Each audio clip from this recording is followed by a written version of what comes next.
JP Nadda के बाद कौन? मोदी शाह की जोड़ी के साथ कौन निभाएगा तालमेल? क्या मोदी शाह से भी ज्यादा प्रभावशाली होगा नया राष्ट्रीय अध्यक्ष? भारतीय जनता पार्टी के नए राष्ट्रीय अध्यक्ष को लेकर चर्चाएं तेज हो गई हैं। प्रधानमंत्री नरेंद्र मोदी की विदेश यात्रा से वापसी के बाद अब पार्टी के शीर्ष नेतृत्व में बदलाव की संभावनाएं प्रबल हो गई हैं। दरअसल मौजूदा अध्यक्ष जेपी नड्डा को उनके मूल कार्यकाल की समाप्ति के बाद कई बार एक्सटेंशन दिया जा चुका है। अब सवाल उठ रहा है कि अगला अध्यक्ष कौन होगा, उसे कैसे चुना जाएगा और क्या वह मोदी और शाह से भी अधिक प्रभावशाली होगा?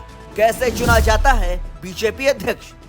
बीजेपी के संविधान के अनुसार पार्टी के राष्ट्रीय अध्यक्ष का चुनाव एक विशेष निर्वाचक मंडल करता है, जिसमें राष्ट्रीय परिषद और प्रदेश परिषदों के सदस्य शामिल होते हैं। कोई भी ऐसा नेता जो कम से कम 15 वर्षों से पार्टी का सक्रिय सदस्य रहा हो, वह अध्यक्ष पद के लिए पात्र माना जाता है। निर्वाचक मंडल के 20 सदस्य प्रस्तावित करते हैं नाम। बीजेपी संविधान के मुताबिक पार्टी के निर्वाचक मंडल में से कोई भी 20 सदस्य राष्ट्रीय अध्यक्ष पद के लिए चुनाव लड़ने वाले व्यक्ति के नाम का संयुक्त रूप से प्रस्ताव कर सकते हैं। ये संयुक्त प्रस्ताव कम से कम 5 प्रदेशों से आना जरूरी है, जहां राष्ट्रीय परिषद के चुनाव पूरे हो चुके हों।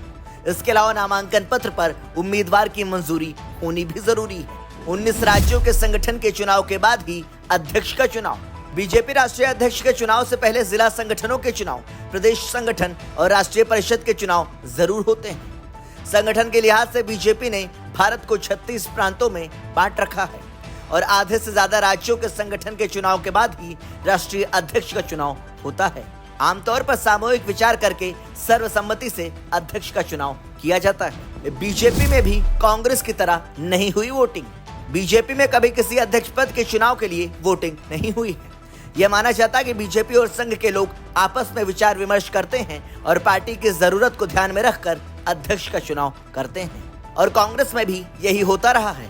हालांकि इसका एक पहलू यह भी है कि नेताओं के बीच टकराव नहीं होता, इसलिए आम राय से पार्टी अध्यक्ष चुना जाता है। कितना होता है कार्यकाल? बीजेपी के संविधान के मुताबिक इसके अध्यक्ष का कार्यकाल 3 साल का होता है। हालांकि 2010 में नितिन गडकरी पार्टी के अध्यक्ष बने थे और उनके कार्यकाल में पार्टी के संविधान में एक संशोधन किया गया था। इसके अनुसार एक के बाद एक लगातार 2 बार पार्टी अध्यक्ष बना जा सकता है। हालांकि गडकरी दोबारा अध्यक्ष नहीं बन पाए थे। क्या होती है आरएसएस की भूमिका? आरएसएस बीजेपी की वैचारिक रीढ़ है।